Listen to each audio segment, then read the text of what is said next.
This Universal Declaration of Human Rights may well become the international Magna Carta of all men everywhere.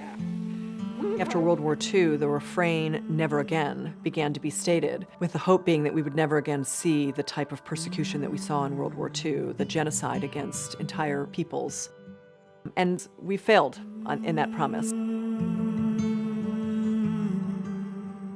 20 years ago, CJA was founded to fill a need within the human rights movement, to give victims a voice and to hold perpetrators of atrocity crimes accountable in a court of law. CJA was actually founded by a man named Jerry Gray, who was a psychotherapist Working with torture victims.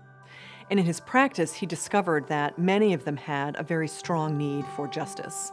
They wanted to reinvert the moral universe that they'd been living in. And so Jerry worked with Amnesty International to create A small, nimble human rights organization that would represent victims of torture in their efforts to seek justice.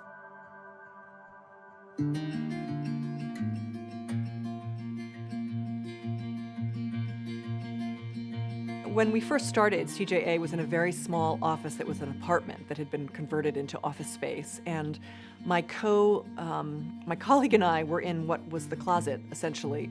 And so we're sitting back to back with these little tables that the boyfriend of our office manager had built for us. And so if one of us had to stand up, the other one had to sort of scoot in so that she could push her chair back.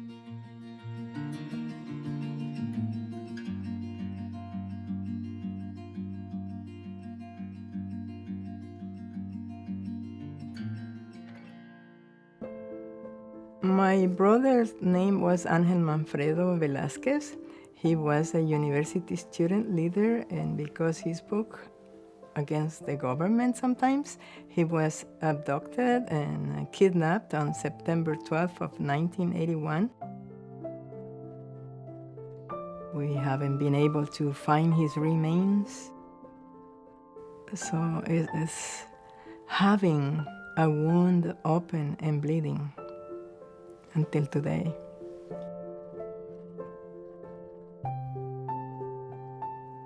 My country went through 14 years of civil war.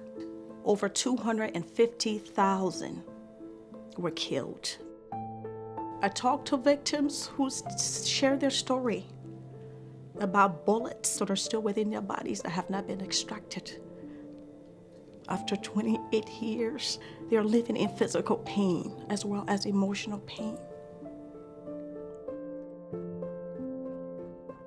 During the Khmer Rouge took over, I was only 5 years old. They separated my father from my family. I never got to see him again. I feel like the world didn't know anything about it and nobody have stepped in until CJA came along. Mrs. Bay, can you quickly describe for us what other symptoms you experienced after you returned from the fall of the Khmer Rouge?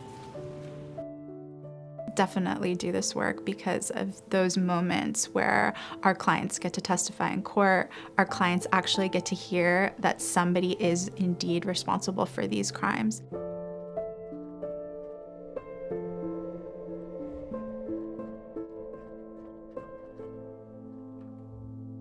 There had been some cases before CJA started, but we brought eventually the first Crimes Against Humanity case.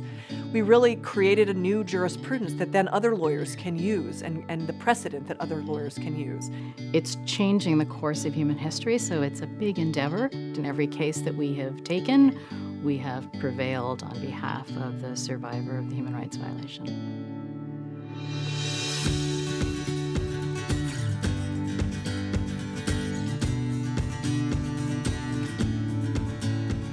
By ensuring that justice is served. Center for Justice and Accountability is making the world a better place. And justice is what it takes. CJA's work is important because victims need a lawyer. My hope for CJA for the next 20 years is that it continues to have the successes that it has had in the courtroom. I just want to see victims empowered in every country and for CJA to be part of that movement. I want CJA to be able to continue to do its work at a much larger scale until we don't have to do that work anymore. Many of us feel like we're part of a larger movement to say that we don't agree with the retrenchment that's happening with respect to human rights, that we want to see governments respecting human rights. While we do our cases and we represent our clients, we're also part, I think, of a worldwide movement to promote international human rights more globally. CJA's work over the past 20 years shows that global justice is possible. Every voice counts. Join us.